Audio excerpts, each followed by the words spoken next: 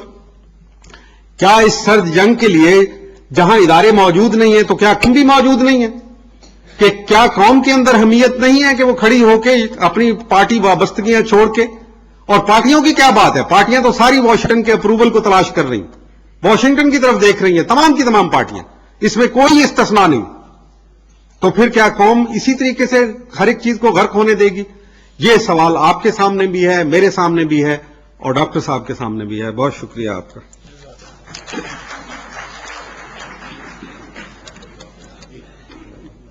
General صاحب بہت شکریہ، آپ تشریف لائے وقت نکال کر اسلام آباد سے، خاص طور پر اس جی. اب میں ایک سوال جو آیا تھا سید مشاہد حسین صاحب کے لیے بھی وہ اس کا جواب دینا چاہتے ہیں، میں ان سے گزارش کروں گا کہ وہ تشریف لائیں اور اس سوال کا جواب دیں. تھینک یو جی. سوال یہ ہے جی، کاہوٹا پلانٹ، یہ ٹائپ کیا ہوا ہے انہوں نے، بڑی تیاری کے ساتھ سوال کیا ہے انہوں نے، جنرل صاحب کے لیے تھا اور میرے لیے تھا. میں سوال پڑھ لیتا ہوں پہلے سمجھ آئے لوگوں کو. کاہوٹا پلانٹ میں آج تک کوئی بھی صدر مملکت، وزیر اعظم اور آرمی چیف تک نہیں جا سکا. وہ کون سے ایسے عوامل اور کون سی ایسی ضرورت تھی جس بنا پر حالیہ وزیر خزانہ شوکت عزیز صاحب کو اس انتہائی حساس ادارے کا دورہ اس وقت کرایا گیا جب وہ صدر مملکت کے ہمراہ امریکہ کے دورے پر جانے والے تھے؟ یہ کاہوٹا پلانٹ کی تاریخ کا ایک منفرد واقعہ ہے.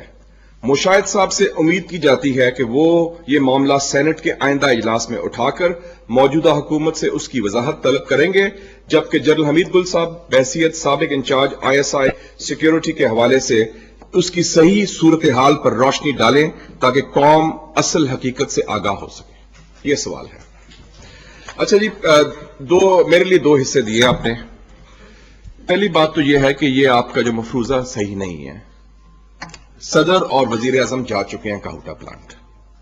پریزیڈنٹ غلام اسحاق خان گئے تھے، پرائم منسٹر نواز شریف صاحب گئے تھے، اور میں وزیر اطلاعات کی کیپیسٹی میں کاہوٹا جا چکا ہوں، اور اسحاق ڈار صاحب وزیر خزانہ کی حیثیت میں کاہوٹا جا چکے ہیں. تو یہ پہلی دفعہ نہیں ہوا، یہ منفرد بات نہیں ہوئی. جہاں تک شوکت عزیز کیوں گیا، کیسے گیا، یہ سوال ان سے پوچھا جائے. ہی از دا رائٹ مین. میں کسی کا ترجمان نہیں ہوں، میں اپنی کیپیسٹی میں بات کر رہا ہوں. دوسری بات جی، وہ قصوری صاحب کو جواب پوچھے جناب، میں ان کا اسپوکس مین تو نہیں ہوں نا، میں اپنی بات کرتا ہوں، میں فیکٹس پر بات کر رہا ہوں، اوپینینز پر بات نہیں کر رہا. مشاہد صاحب سے امید کی جاتی ہے کہ یہ معاملہ سینٹ کے آئندہ اجلاس میں ہے. آپ اخبار شاید پوری طرح نہیں پڑھتے. 24 دسمبر کو سب سے پہلے نیوکلیئر سائنٹسٹ کا ایشو میں نے سینٹ پر اٹھایا تھا. اس کے بعد قاضی حسین احمد نے نیشنل اسمبلی میں اٹھایا تھا. اس کے بعد خورشید احمد صاحب اور غفور احمد صاحب نے اٹھایا تھا. اور میں نے 24 دسمبر کو تقریر بھی کی تھی جس میں ڈاکٹر ایکیو خان صاحب بھی تھے، اور پروفیسر عطاء الرحمان صاحب اسلام آباد سیمینار میں میں نے موقف اختیار کیا تھا، اور وہ موقف میں نے جیو اور AR میں بھی ٹکا کے اختیار کیا تھا. سو اس میں کوئی بات نہیں، یہ نیشنل ایشو ہے، یہ پارٹی، انسان، افراد سے بالاتر ہے. اس میں سب ہم شامل ہیں. 25 سال کا یہ پروگرام ہے، ہم اس میں اسی اچیومنٹ میں شامل ہیں. یہ قومی ہیروز ہیں، ایسی کوئی بات نہیں. سو دوسری بات، میں 2-3 باتیں ذرا کہہ دوں. ایک جو بات ہوئی تھی جہاد کی، اور مجھے خوشی ہے جمہوریت جہاد اور یہ انہوں نے کہا جوہری پروگرام، جنرلز اس میں شامل نہیں ہے، شاید 3 جی میں تو صرف یہ تھی. میں یہ کہتا ہوں کہ خدا کے لیے جمہوریت کے خاتمہ ہو، فوجی حکومت آئے تو اس میں مٹھائیاں نہ بانٹا کریں. جیسی بھی لولی لنگڑی جمہوریت ہے اس کو چلائیں. جمہوریت اس ملک کی ضامن ہے. ہم جب بھی آتے ہیں مٹھائیاں بانٹتے ہیں. 12 اکتوبر کو جنہوں نے مٹھائیاں بانٹی تھی، اب نہ وہ آئندہ خدا کے لیے یہ کام نہ کرے. نمبر 1. دوسری بات ہے جی، اصلی گناہ جو ہے، اوریجنل سن، افغان جہاد سے شروع ہوتی ہے. ہم نے افغان جہاد لڑا امریکن CIA کی امداد کے ساتھ. $2.1 بلین. اگر پیسے کا مسئلہ تھا، لڑنے والے افغانی تھے، ہم مسلمان ملک ہیں، 2 لاکھ افغانی تھے، تو ہمیں سعودی عربیہ سے پیسہ لے لیتے. امریکہ کا فرنٹ مین ہم کیوں بنے 20 سالوں کی؟ اصلی جڑ وہ ہے. اس وقت میں نے مسلم کا ایڈیٹر تھا، میں نے اس کی مخالفت کی. میں نے ضیاء الحق کو بھی کہا کہ جناب آپ کی چھٹی ہو جائے گی، آپ کو یہ چھوڑیں گے نہیں، اور آپ نے سارے انڈے امریکن باسکٹ میں ڈال دیے. اصلی بات وہ ہے $2.1 بلین آپ نے CIA سے لے کر افغان جہاد لڑا، اور اس کا نتیجہ یہی ہونا تھا کہ ساری کنٹرول ان کے پر تھا. آخری بات جو انہوں نے کی چائنا کے بارے میں، نہیں اچھا میں آخری چائنا کی بات ہو رہی، چائنا کی بات چائنا کی بات کر رہے ہیں. ایک کتاب آئی ہے سلطان محمد خان صاحب ہمارے سابق وزیر سیکرٹری خارجہ ہیں، سفیر ہیں امریکہ میں، چین میں. انہوں نے بتایا کہ 1966 میں 1966 میں فوجی وفد گیا چون لائی صاحب کو ملنے چین کے. وہ فوجی وفد تھا. انہوں نے کہا جی ہمیں آپ سے اسلحہ چاہیے، تو ہمیں صرف 3 ہفتے کا اسلحہ چاہیے.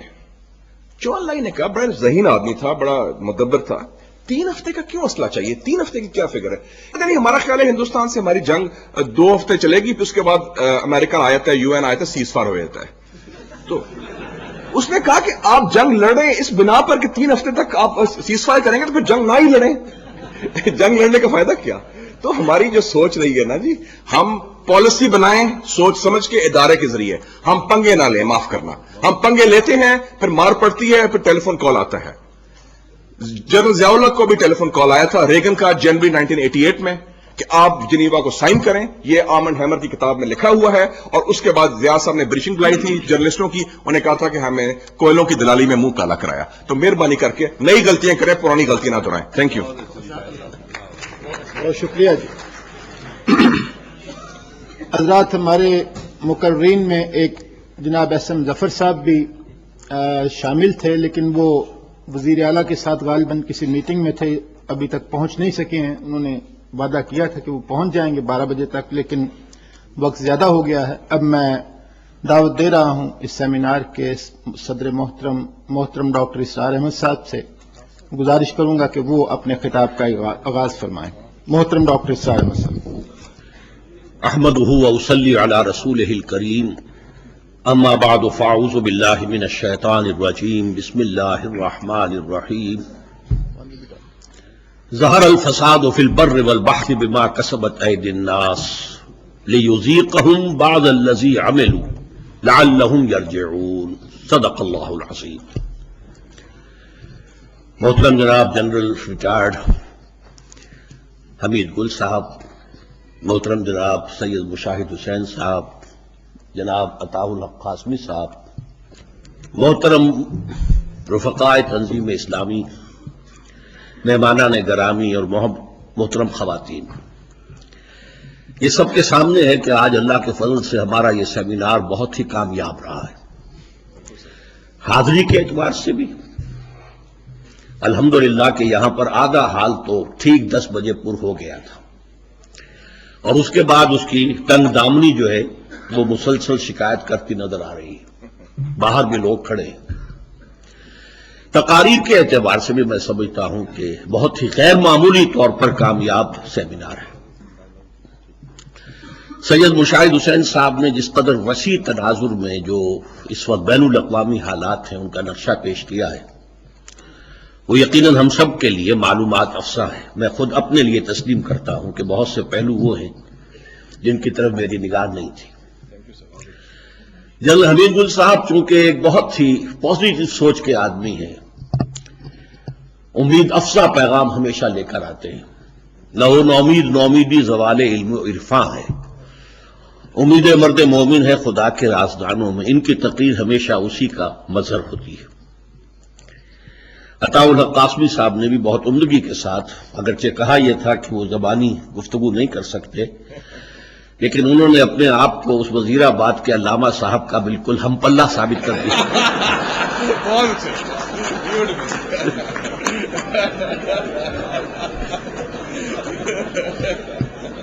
اب مجھے جو کچھ عرض کرنا ہے، مجھے اندیشہ یہ ہے کہ میری بات آپ میں سے بہت سے حضرات کو اچھی نہیں لگے گی،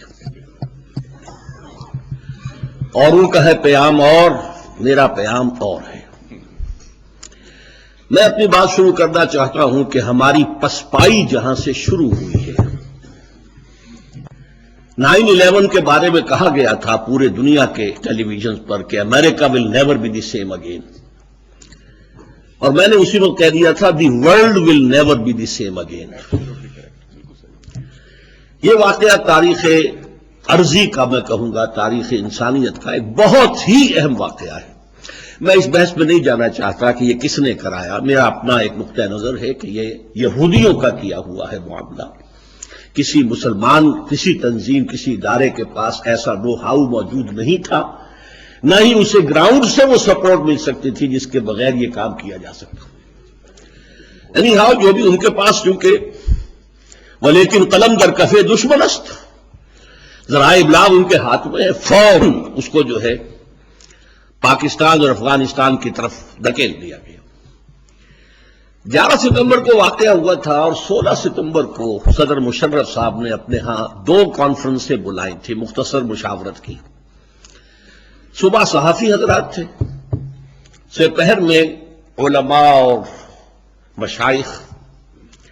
میں نہ علماء میں نہ مشائخ میں، نہ کبھی مجھے اس قسم کی کسی کانفرنس میں بلایا گیا، سوائے یہ کہ ایک دفعہ جنرل ضیاء الحق صاحب نے علماء کانفرنس میں مجھے بلا لیا تھا، یہ 1980 کی بات ہے۔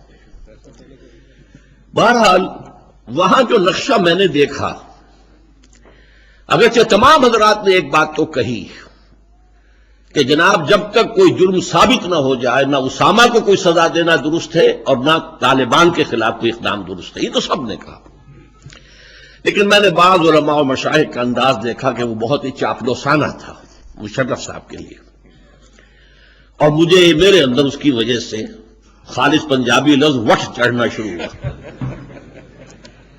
اور اتفاق یہ ہے کہ میری کرسی تھی بالکل برابر صدر صاحب کے، میں لیفٹ ہینڈ پہ بیٹھا ہوا تھا، اور اظہار رائے شروع ہوا رائٹ سے، تو ہوتے ہوتے وہ آخری باری میری تھی۔ میں نے یہ کہا کہ صدر صاحب اگر آپ نے اس موقع پر طالبان کے خلاف امریکہ کا اعلی کار بننا گوارا کیا تو نمبر 1 یہ عدل و انصاف کے مسلمہ اصولوں سے بغاوت ہے، کوئی جرم ثابت نہیں۔ نمبر 2 یہ غیرت، ابھی نام دے رہے تھے کوئی مقررین میں سے، غیرت بھی تو کوئی شے، وہ غیرت تو ختم ہوئی۔ غیرت نام تھا جس کا، گئی تیمور کے گھر سے، کہاں ہے غیرت؟ غیرت نام کی کوئی شے پاکستانی قوم میں موجود نہیں، اور ہمارے صدر نے بے غیرتی کا مظاہرہ کیا، ایک ریاست ایک حکومت کو خود سپانسر بھی کیا، اس کو سپورٹ کیا، اس کو بنایا۔ دنیا نے تو یہ بھی کہا کہ پاکستانی فوج وہاں لڑتی رہی، پھر یہ کہ ہم نے وہاں پر سفارت خانہ کھولا ہوا تھا، اور ایک دھمکی اور ختم، پتاشے کی طرح نہیں، تھوک کی طرح بیٹھ گئے۔ اور تیسری بات میں نے کہی تھی کہ یہ اسلام سے بغاوت ہوگی کہ ایک مسلمان ملک کے خلاف آپ ایک غیر مسلم ملک کی امداد کریں۔ چوتھی بات میں نے یہ کہی کہ جو آپ اس کی مصلحتیں بیان کر رہے ہیں میں مانتا ہوں وہ صحیح ہے، لیکن عارضی ہیں، بہت جلد آپ کا نمبر بھی آ جائے گا، اس لیے کہ اس پورے فینومینن کے پیچھے امریکہ نہیں ہے، اسرائیل ہے، اور اسرائیل کے نزدیک اس کا سب سے بڑا دشمن جو دنیا کے اندر ہے وہ عالم عرب نہیں ہے، وہ پاکستان ہے۔ میں اس وقت نہایت افسوس کے ساتھ عرض کر رہا ہوں، مجھے کوئی خوشی نہیں ہے کہ میری وہ پیشن گوئی حرف بحرف ثابت ہوئی۔ پچھلے 2.5 سال جو ہیں وہ در حقیقت ہماری پسپائی کی نہایت دردناک داستان ہے۔ سب سے پہلے ہمارا وہ کمانڈو صدر جو آگرہ سے اکڑی ہوئی گردن لے کر آیا تھا کہ کوئی بات نہیں ہوگی جب تک کشمیر کا ایشو نہ ہو، وہ گردن اکڑی ہوئی، مڑ بھی گئی اور جھک بھی گئی۔ اب ساری باتیں ہو رہی ہیں سوائے کشمیر کے، اور صحیح کہا گیا، کشمیر کا بھی صرف یہ کہ ہم بات کر لیں گے بس، اور قطع کوئی لچک، آپ لچک کی بات کر رہے ہیں، انہوں نے کسی لچک کی بات نہیں کی، وہ تو کہتے ہیں اٹوٹ انگ ہے ہمارا، اس میں کوئی شک اور اختلاف ہے ہی نہیں۔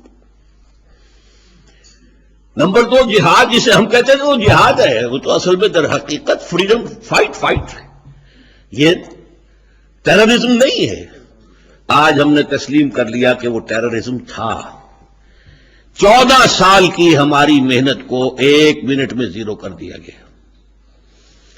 تازہ نیوز ویک پڑھیے، جو ہندوستان کے وہ مجاہدین ہیں وہ کہہ رہے ہیں کہ وی بین بیٹریڈ بائی پاکستان، ہمیں دھوکہ دیا گیا، ہمیں ختم کر دیا گیا، وہ بھی ختم ہوا۔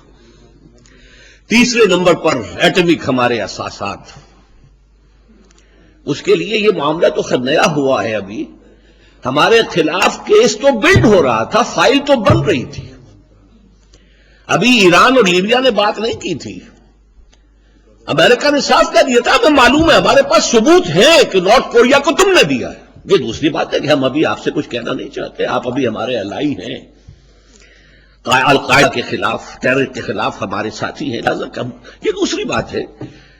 افغان جنگ ہو رہی تھی روسیوں کے خلاف، تو بھی انہوں نے اپنا منہ دوسری طرف کر لیا تھا، کرتے رہو جو کرنا ہے، اور امریکی صدر جو ہے وہ سرٹیفکیٹ ایشو کرتا رہا تھا ہر سال۔ تو ان کی اپنی مصلحتیں، جیسے کہ کہا گیا، صحیح کہا گیا۔ بہرحال اب اس کے ساتھ جو محبت کے ترانے آ رہے ہیں، میرے نزدیک یہ ایک نہایت خطرناک پیش رفت ہے۔ محبت کا ترانہ یقیناً بہت محبوب شے ہونی چاہیے۔ لو بگیٹس لو، محبت کا جواب محبت سے دیا جانا چاہیے۔ اور ایک طرف سے محبت کی بات ہو رہی ہو تو دوسری طرف سے کوئی کھرا انداز، کوئی کورا انداز، تو کوئی بھی پسند نہیں کرے گا۔ بڑی ہمت کی ہمارے وزیر اعلیٰ نے پنجاب کے سکھ وزیر اعلیٰ کے جواب میں کہ دوستی محبت یہ چیزیں، ثقافت اپنی جگہ ہوتی ہے، لیکن ملک علیحدہ شے ہے۔ آپ کو معلوم ہے کہ آج سے تقریباً 2-2.5 برس پہلے تک کسی نے نام نہیں لیا تھا کہ پاکستان ختم ہو، یہ دیوار برلن گرا دی جائے، ویزا پاسپورٹ ختم ہو، ہمارا سارا کاروبار جو ہے آزاد ہو، تجارت جو ہے کھل جائے، اور یہاں تک کہ پاکستان ختم ہو جانا چاہیے، ایک کانفیڈریشن بن جانی چاہیے۔ ایک زمانے میں کوسیجن نے کہا تھا United states of the great Indian peninsula, وہی بات جو ابھی آپ نے فرمائی جی، کہ یہ تو ایک یونائٹڈ اسٹیٹس ہونی چاہیے، افغانستان سمیت united states of the great Indian peninsula. اس پس منظر میں جو معاملہ آ رہا ہے، ہماری اس پسپائی، میں جنرل صاحب سے معذرت کے ساتھ عرض کر رہا ہوں، کہاں ہے عزم، کہاں ہے عزیمت، کہاں ہے غیرت، کہاں ہے حمیت؟ کتنے سے جلوس نکلے تھے طالبان کے حق میں، چند لوگ پکڑے گئے اور ٹھوس ہو گئے، اسے کہتے ہیں غیرت اور حمیت۔ اور ہمارے عوام کی طرف سے، پنجاب اور سندھ کی طرف سے تو زیرو تھا، کوئی پرواہ نہیں۔ اور ہمارے صدر نے ہمیں بیچا ہے، بار بار بیچا ہے، بار بار بیچا ہے۔ There's no revolt whatsoever، کچھ نہیں۔ چند ایک بیانات ہیں، اخبارات جو ہیں وہ تو اپنی ان سرخیوں کے بیانات کے بدولت جو ہیں بکتے ہیں، وہ کچھ لوگ ہیں ان کے بیانات آ جاتے ہیں اور کچھ بھی نہیں۔ ہم اس وقت نہایت خطرناک موڑ پر کھڑے ہیں۔ میں آپ کو سامنے تجزیہ کرنا چاہتا ہوں کہ پاکستان کی 2 بنیادیں تھیں۔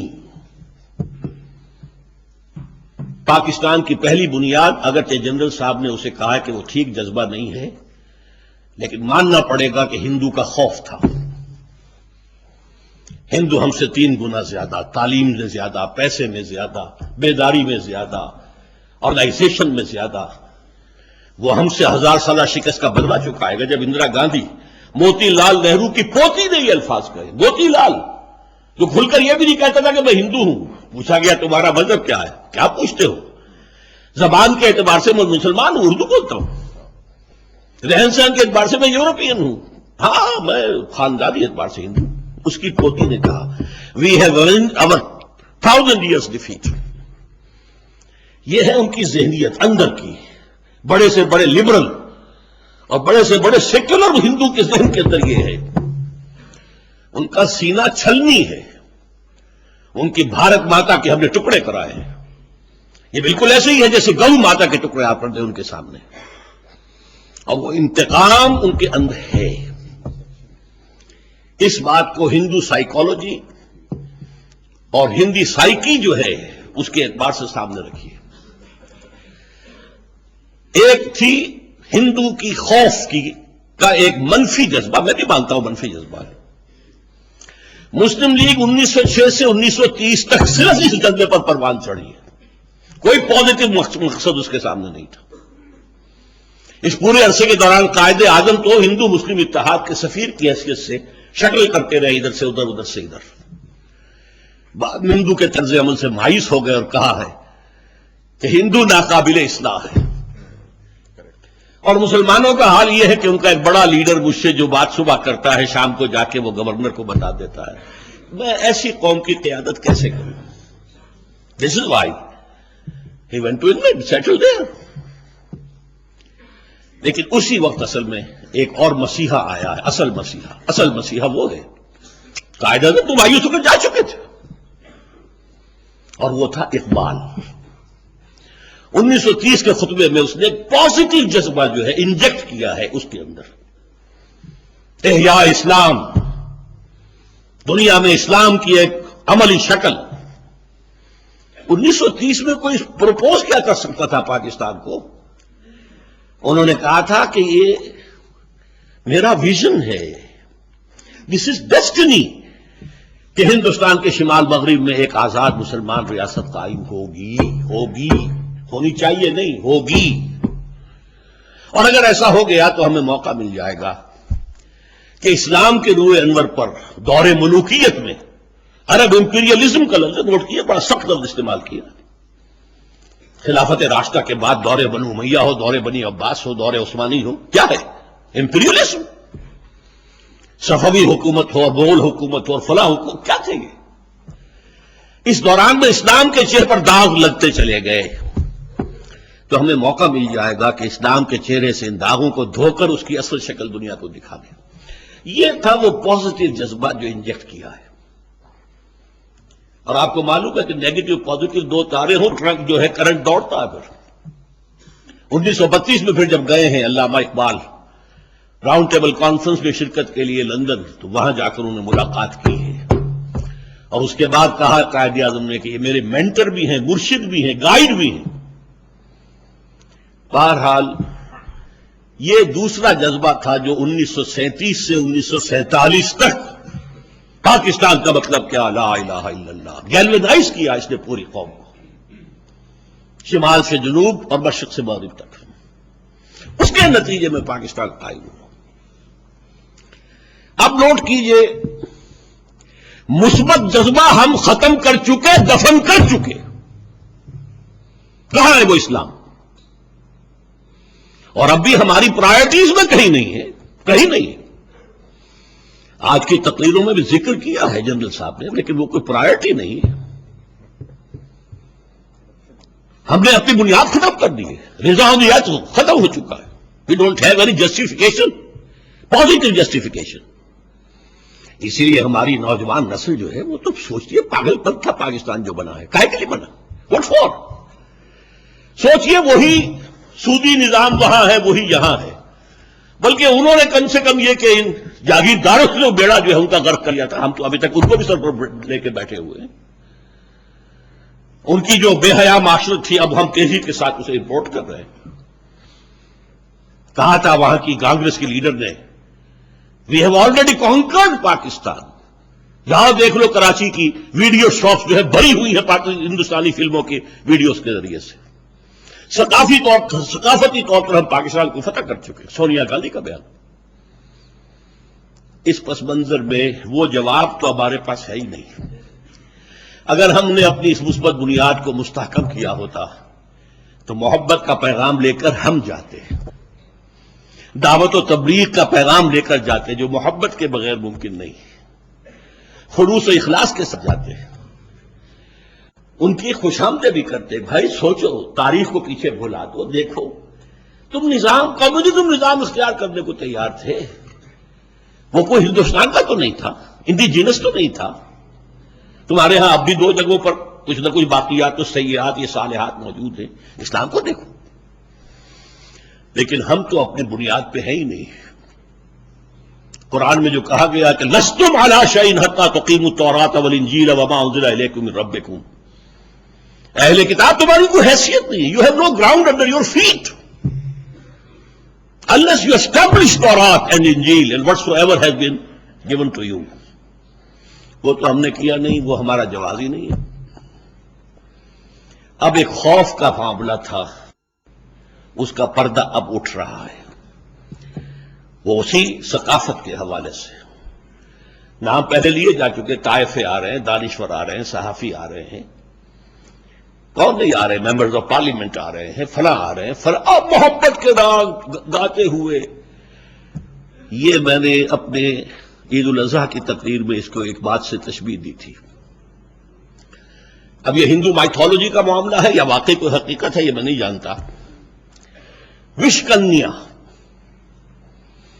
ان کی تاریخ میں یہ بات ملتی ہے کہ دشمن کو مارنے کا ایک طریقہ یہ ہے کہ نوجوان خوبصورت لڑکیوں کو ان کے اندر زہر اتارا جائے، تھوڑا تھوڑا تھوڑا تھوڑا سنکھیا کھلایا جائے، وہ تھوڑا تھوڑا جانے سے ان کے اندر ریزسٹنس ڈیولپ ہو جائے گی، لیکن ایک وقت آئے گا کہ وہ بیگ بن جائیں گے سنکھیا کے ڈوڑے، اور پھر وہ اپنے نسوانی حسن کا جادو چلا کر دشمنوں کو اگر کاٹیں گی تو وہ ختم ہو جائے گا۔ اس وقت میں سمجھ رہا ہوں، اس وقت، ورنہ آج سے 10 سال پہلے میرے مضامین چھپ چکے ہیں۔ بھارت پاکستان مفاہمت، یہ نفرت کیوں پیدا ہوئی تھی؟ دانیال لطیفی صاحب ایک آئے تھے، بہت پرانے مسلم لیگی، جنہوں نے 1946 میں مسلم لیگ کا جو مینیفیسٹو تھا دولتانہ صاحب کے ساتھ مل کر انہوں نے بنایا تھا، پروگریسو تھا، لیفٹسٹ تھے، اور ویسے یہ کہ وہ موریشس کا خاندان تھا، لیکن یہاں پر ان کی بہت اونچی پوزیشن تھی۔ تو وہ دانیال لطیفی صاحب نے کہا تھا کہ یہ تو انگریز کی سازش تھی، ہندو مسلمانوں میں کوئی جھگڑا تھا ہی نہیں، نہ کوئی نفرت تھی، وہ تو انہوں نے در حقیقت ڈیوائڈ اینڈ رول، میں نے اس پر مضمون لکھے تھے مسلسل کہ غلط بات ہے، یہ نفرت تھی۔ نفرت اس وجہ سے بھی تھی کہ ہندو کا ذہن جو ہے وہ ایسا ہے کہ ان کو جھنجھلاہٹ تھی کہ ہم نے کسی مذہب کو یہاں پنپنے نہیں دیا، یہ جو لوہے کا چنا جو آ گیا اسلام یہاں پر، یہ کس طریقے سے وسٹینڈ کر گیا؟ یہاں پیدا ہوا تھا مثبت، ہم نے یہاں سے نکال باہر کیا، یہ باہر سے آئے اور ڈٹے بیٹھے ہوئے اور مضبوط سے مضبوط تر ہو رہے ہیں، اور ہمارے لوگوں کو انہوں نے کنورٹ کر لیا، مذہبی جھنجھلاہٹ۔ پھر ہم پر حکومت کی ہے 1000 سال، 800 سال، 600 برس، اور ظاہر بات ہے ہمارے بادشاہ سب کے سب کوئی نیک تہجد گزار لوگ تو نہیں تھے نا۔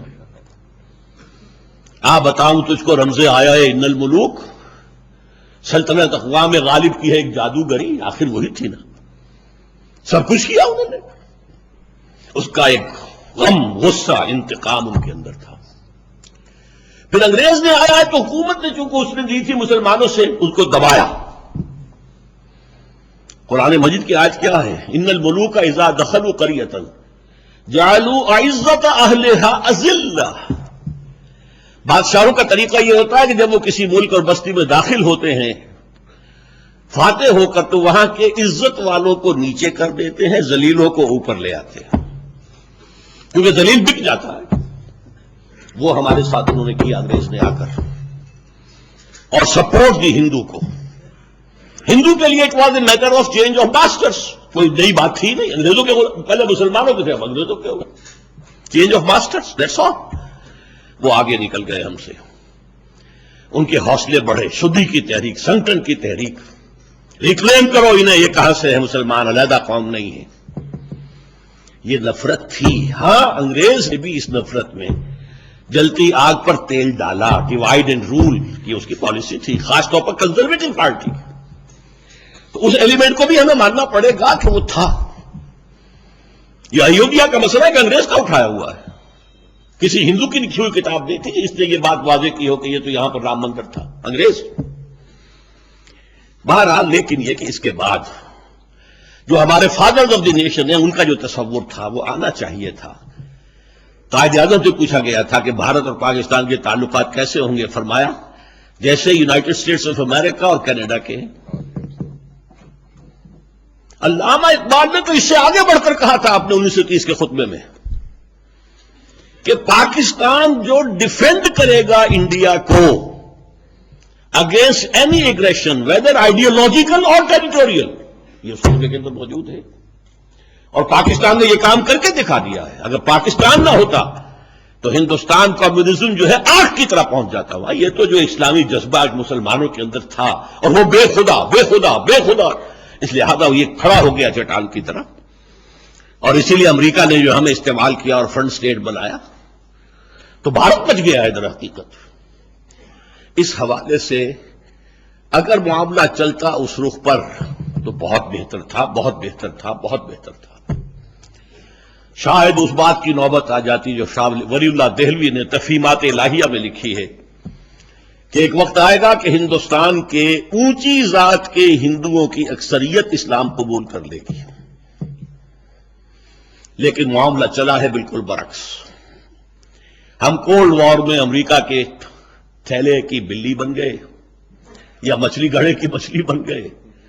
بھارت میں جو کچھ ابھی آپ نے سنا ہے، جو کہا نہرو نے، وہ ٹھیک کہا کہ تم تو ایک بیرونی پاور کے اعلی کار بن گئے ہو، اب اندرونی معاملات بدل گئے.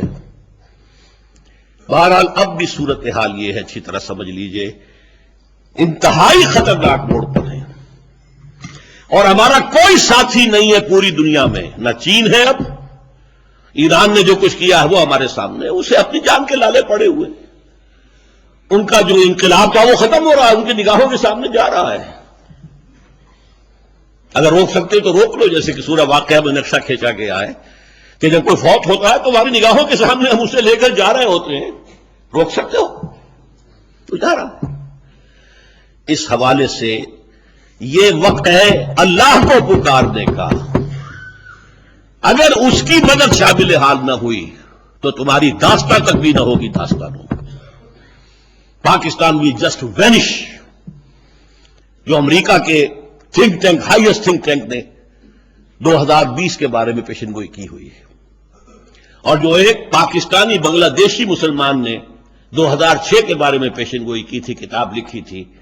ان 2006 there will be 6 پاکستان، 6 حصے بچ چکے ہوں گے. ہم جائیں گے نیچے. یہ کلچر جو ہے بھارت کا، یہ ہمیں کھینچ کے لے جائے گا. جیسے ویکوم ہوتا ہے وہ کھینچ لیتا ہے. آج بھی ہماری ثقافت کیا ہے؟ یہ بسنت جو ہو رہی ہے کس کی ثقافت ہے؟ کس کا ہو رہا ہے؟ ہماری ثقافت ہے ہی نہیں، ختم ہو چکی. We have no feet under over, no land under over feet. اللہ کو پکارو، اللہ کو پکارو، اللہ کو پکارو. ان ینصرکم اللہ فلا غالب لکم. اللہ تمہاری مدد کرے گا، کوئی تم پر غالب نہیں آ سکتا. وَإِن يَخْذُلْكُمْ، اگر وہ تمہیں چھوڑ دے گا، فَمَنْ ذَا الَّذِي يَنصُرُكُم مِّن بَعْدِهِ، تو پھر کون ہے جو تمہاری مدد کر سکے گا اس کے بعد. اللہ کو پکارنے کا ذریعہ کیا ہے وہ بھی میں عرض کر دوں، جسے ایک موقع پر جنرل حمید گل صاحب نے اس کو اپناتے ہوئے اس سافٹ ریولوشن کا عنوان دیا تھا. جب شیف فیملی پاکستان کی حاکم بنی ہے اور معلوم تھا نماز روزے کے پابند ہیں، کچھ خاندانی اقدار بھی جو ہیں ان کے گھروں کے اندر جو ہماری مشرقی اقدار ہیں موجود ہیں، اور اتفاق سے حج کے موقع پر ملاقات ہو گئی. حج نہیں تھا، عمرے کے لیے میں گیا ہوا تھا اور ویل چیئر پر تھا اپنے گھٹنوں کی تکلیف سے. تو حرم میں ایک بوڑھے سے آدمی آئے میرے پاس، ڈاکٹر صاحب کیا بات ہے آپ ویل چیئر پر ہیں؟ میں نے کہا جی مجھے گھٹنوں میں تکلیف ہے. کہنے لگے اچھا اللہ تعالیٰ آپ کو شفا دے، میں آپ سے لاہور میں ملاقات کروں گا. میں نے کہا آپ ہیں کون؟ میں تو آپ کو جانتا نہیں. تو کہا میں میاں محمد شریف ہوں. تب وہ کلک کر گیا میرے دماغ میں. جب بے نظیر کے زمانے میں انہیں گھسیٹ کر دفتر سے نکالا گیا تھا، وہ واحد موقع تھا کہ ان کا فوٹو آیا تھا اخبارات میں. بہرحال پھر جب واپس آ رہے تو ایک ہی جہاز میں تھے. پھر میں گیا، میں اکانومی کلاس میں تھا، وہ فرسٹ میں تھے. پھر میں نے جا کے انہیں سلام کیا. ان کا میں ملوں گا، ملے نہیں. وہ الیکشن آ گیا، وہ کامیابی ہو گئی. وزارت عظمیٰ پاکستان کی، وزارت علیٰ پنجاب کی. تو میں نے انہیں خط لکھا. میں نے ایک تقریر کی تھی 12 فروری کو جمعے میں کہ اب تمہیں کیا کرنا چاہیے. تحریک پاکستان ایک طرح سے زندہ ہو گئی ہے. جو سپورٹ تمہیں ملی ہے وہ تو 46 میں بھی نہیں تھی جو اب ملی ہے. لہذا کچھ کرو. تو میں نے انہیں وہ اپنا کیسٹ بھیج دیا، خط لکھا کہ آپ نے کہا تھا کہ آپ مجھ سے ملنے آئیں گے، آپ تو آئے نہیں. میں سوچتا تو رہا لیکن میں نے یہ محسوس کیا کہ دین کے کسی خادم کے کسی دولت مند کے دروازے پر حاضری دینا اچھا نہیں ہے. میں نہیں آیا. البتہ اب یہ صورتحال بن گئی ہے تو میں نے اپنا یہ کیسٹ آپ کو بھیج رہا ہوں، آپ سنیے. میاں نواز شریف اور میاں شہباز شریف کو تو ظاہر بات ہے کہ مبارکبادیں وصول کرنے سے یہ وقت نہیں ہے، لیکن آپ سن لیں، اگر سنا سکتے ہیں ان کو بھی سنا دیں. پھر اگر کسی چیز کی وضاحت کی ضرورت ہو تو مجھے طلب فرمائیے، میں سر کے بل حاضر ہو جاؤں. فون آ گیا کل صبح ہمارے چاروں شرفا، آپ شاید 3 سے ہی واقع ہوں، میاں محمد شریف بھی، میاں محمد نواز شریف بھی، میاں شہباز شریف بھی، میاں عباس شریف بھی. وہ عام طور پر معلوم نہیں ہے بھاگے. بہرحال امید ہو گئی تھی تو میں نے ان کے سامنے پروپوزل رکھی کہ دیکھیے اس پاکستان کے دستور میں پورا اسلام موجود ہے، قرارداد مقاصد میں موجود ہے، دفعہ 227 میں موجود ہے۔ قرارداد مقاصد میں ہم نے اللہ کی حاکمیت مانی ہے، یہ نظام خلافت ہے، حاکمیت اللہ کی، تو انسانوں کے لیے خلافت ہے، collective voice regency of the Muslims. اور نمبر 2، آپ کی دفعہ 227 دستور کی کہہ رہی ہے no legislation can be done here repugnant to the Quran and the Sunnah. اسلام تو ہے، لیکن کچھ چور دروازے ہیں جن کی وجہ سے یہ غیر مؤثر ہے۔ 227 اٹیچ کر دی گئی کاؤنسل آف اسلامک آئیڈیالوجی کے ساتھ۔ دفعہ قرارداد مقاصد کو ہمارے جسٹس نسیم حسن صاحب نے کہہ دیا کہ جناب یہ بھی ایک دفعہ ہے، وہ بھی ایک دفعہ ہے، کوئی ایک دفعہ جو ہے وہ دوسری دفعات کے اوپر حاوی نہیں ہو سکتی، وہ بھی ختم ہوئی۔ فیڈرل شریعت کورٹ بنائی تو اس کے اندر ججز جو ہے ان کا معیار نیچے رکھا تاکہ جب چاہے انہیں نکالا بھی جا سکے۔ تقی عثمانی صاحب کو اٹھا کے ایسے پھینک دیا جب سود کا ججمنٹ لینا تھا اپنی مرضی کے مطابق۔ یہ آپ چور دروازے بند کروا دیں تو سلولی ایک بڑے ہی ریگولر پروسیس سے، ریشنل لیگل کانسٹیٹیوشنل پروسیس سے، یہ نہیں میں کہتا ایک دن میں جو کہتے ہیں ہم ایک دن میں نافذ کر سکتے ہیں ہم فلاں کر، نہیں، قطعاً نہیں۔ New legislation will have to be made.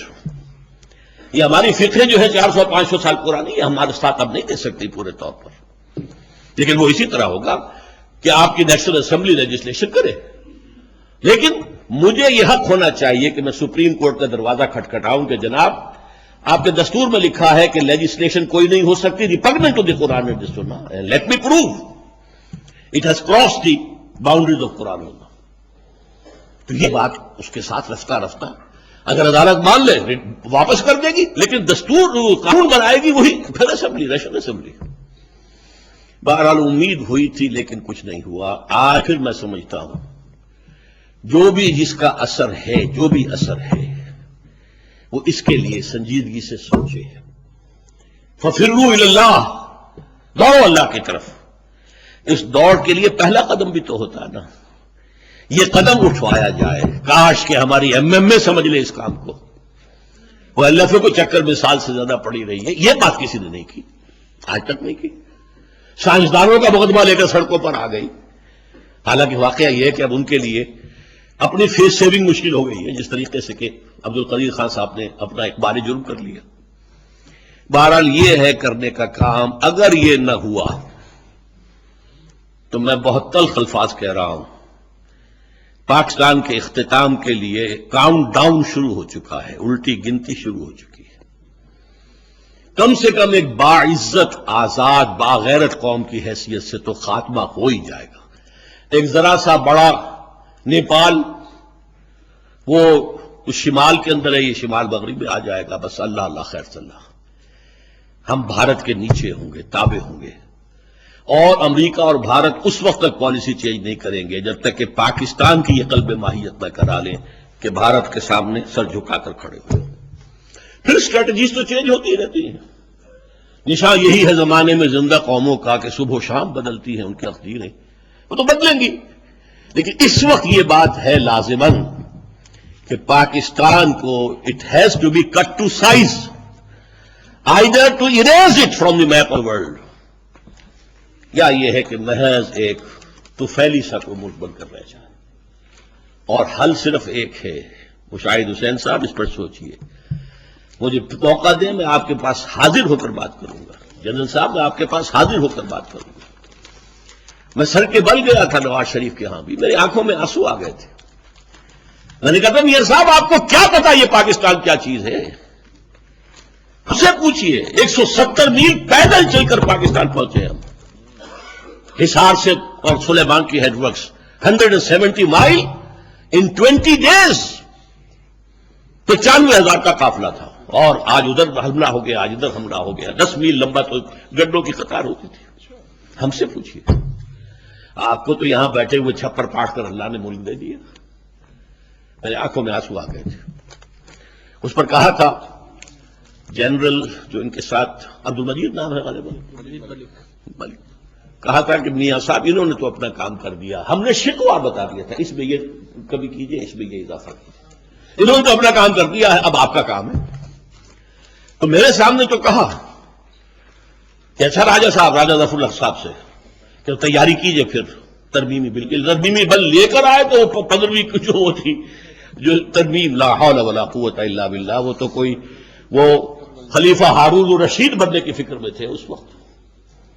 بہرحال میں تلخ نوائی پر معذرت خواہ ہوں، کہنا وہی چاہیے جو دل میں ہو۔ عربی کی کہاوت بھی ہے کہ ظرف سے وہی ٹپکتا ہے جو اس کے اندر ہوتا ہے، کسی کی بھی دل آزاری مقصود نہیں ہے۔ اللہ کرے کہ میں غلط ہوں اور مثبت تجزیہ کرنے والے حضرات صحیح ہوں، مجھے اس سے بہتر اور کیا خوشی ہوگی۔ اقول قولی ھذا واستغفر اللہ لی ولکم ولسائر المسلمین والمسلمات۔ اب میں دعوت دیتا ہوں احسن ظفر صاحب سے تشریف لائیں اور اپنے خیالات کا اظہار فرمائیں۔ جناب ڈاکٹر اسرار صاحب، حاضرین کرام، بڑا معذرت خواہ ہوں دو باتوں کے لیے خاص طور پر۔ ایک تو وقت پہ پہنچ نہ سکا، ایک بہت ضروری میٹنگ تھی جو چل رہی تھی، دوسرے یہ کہ صدارتی خطبہ ہو جانے کے بعد کچھ کہنا بہت ہی نامناسب مجھے دکھائی دیتا ہے، لیکن چونکہ یہ حکم ہوا ہے اور صدر سے جانب سے حکم ہوا ہے، صدر جلسہ کی جانب سے، نہایت مختصر الفاظ میں کچھ باتیں ضرور عرض کر دوں گا، یوں سمجھے کہ نکات بیان کر سکوں گا، تقریر کا تو وقت نہیں ہے۔ پہلی بات تو یہ ہے کہ پاک بھارت تعلقات کے متعلق کوئی بات حتمی طور پر کرنی بڑی مشکل ہے، اور حتمی طور پر نہ کر سکنے کی وجہ بڑی واضح ہے، جس سے آپ تمام حاضرین واقف ہوں گے، خاتون حضرات۔ وہ یہ کہ ایک تو ہمارا اس معاملے میں پاکستان اور بھارت کے تعلقات کا ٹریک ریکارڈ نہایت ہی خراب رہا ہے، مایوس کن رہا ہے، اور اس میں اب تک کوئی گنجائش پہلے نہیں دیکھی گئی، اور جب کبھی اس پر نظر ڈالتے ہیں تو مایوسی کا اظہار ہوتا ہے، اور اس لیے اچانک یہ سمجھنا کہ فضا بالکل تبدیل ہو چکی ہوگی یقینی طور پر بہت مشکل سا ایک معاملہ ہے جس کو فوراً طے کرنا بہت مشکل دکھائی دیتا ہے۔ دوسری وجہ اس کے جلد نہ سمجھ آنے کی اور اس کی مشکلات کی یہ ہے کہ اس تعلقات کے درمیان اصل مسئلہ جو پڑا ہوا ہے وہ ہے کشمیر کا۔ جب تک اس کے حل کرنے کی گنجائشیں نہیں نکلتی اس وقت تک بھی حالات درست ہوتے دکھائی نہیں ہوتے، اور کشمیر کے مسئلے کو یہ سمجھنا کہ فوراً حل ہو جائے گا یہ بھی بہت ایک مشکل سی بات ہے۔ تیسری وجہ بھی ایک بڑی ضروری ہے جس کا ذکر کر دوں میں کہ کیوں میں حتمی طور پہ فیصلے پر نہیں پہنچتا، کہ جب بھارت کی اندرونی سیاست پر نظر ڈالتا ہوں، ان کی جو نئی صورتحال وہاں بن رہی ہے، تو ایسے معلوم ہوتا ہے کہ وہاں ہندوتا یعنی ہندوازم کا ایک دفعہ پھر بڑا جنون اور زیادہ زور شور ہو رہا ہے، اور جب وہ ان کا مزاج بنتا چلا گیا اور وہ سیکولرزم سے ہٹتے چلے گئے تو اس میں بھی پاک بھارت کے تعلقات کے معاملے میں فوراً کوئی نظریہ یا کوئی فیصلہ کرنا اتنا آسان کام نہیں ہوگا۔ چوتھا مسئلہ جس کے لیے ہمیں غور کرنا پڑے گا ہمارے اندرونی معاملات ہیں۔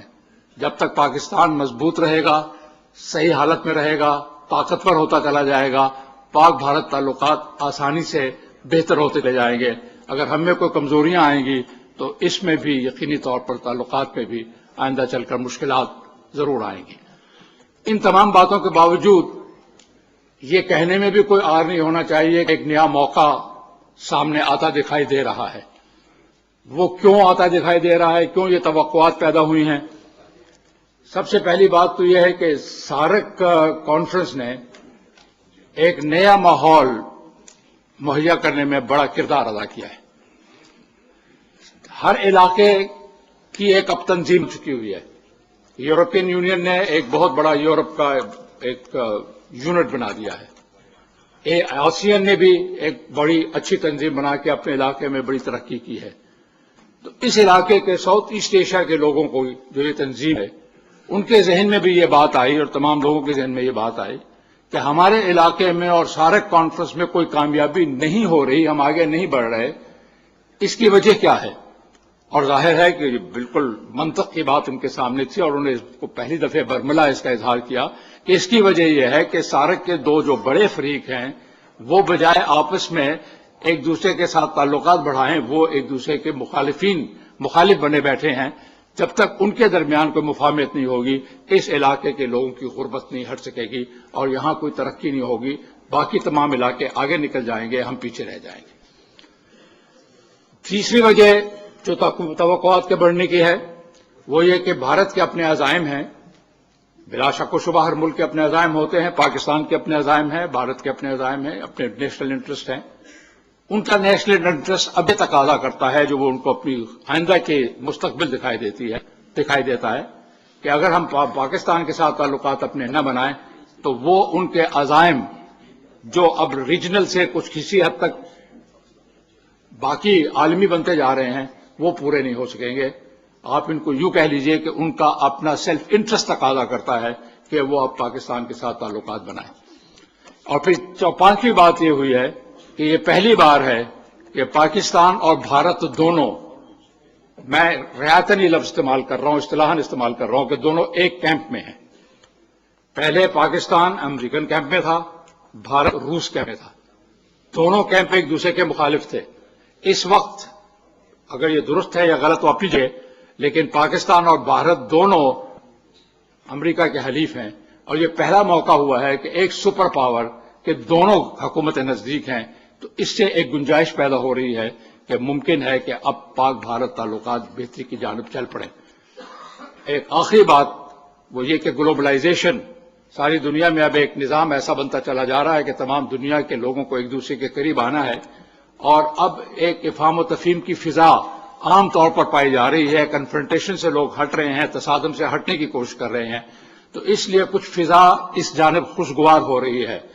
تو بہتر ہے کہ اس موقع کا فائدہ اٹھایا جائے، اور میں سمجھتا ہوں کہ ایک لحاظ سے امید رکھ کر بلا شک و شبہ بڑے احتیاط کے ساتھ، بڑے محتاط ہو کر، کوشسلی اپنے معاملات کو درست سمجھتے ہوئے اور دیکھتے ہوئے ہمیں بغیر کسی گھبراہٹ کے پاک بھارت کے تعلقات کو اچھے جانب چلانے کے لیے جو کوششیں ہو رہی ہیں اس کا خیر مقدم کرنا چاہیے، اور امید رکھنی چاہیے کہ انشاءاللہ یہ تعلقات بہتر ہو سکیں گے. بہت بہت شکریہ. شکر سب شکر کہ جب آگا منزل نصیب. اللہ کا شکر ہے کہ ہماری یہ محفل جو ہے اپنے اختتام کو پہنچ رہی ہے. آخر میں ہم اللہ تعالیٰ سے خشوع و خضوع کے ساتھ دعا کریں.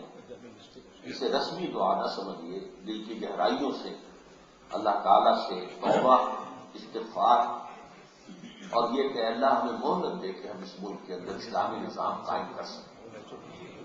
الحمدللہ الذی ہدانا لہذا وما كنا لنہتدی لولا ان ہدانا اللہ.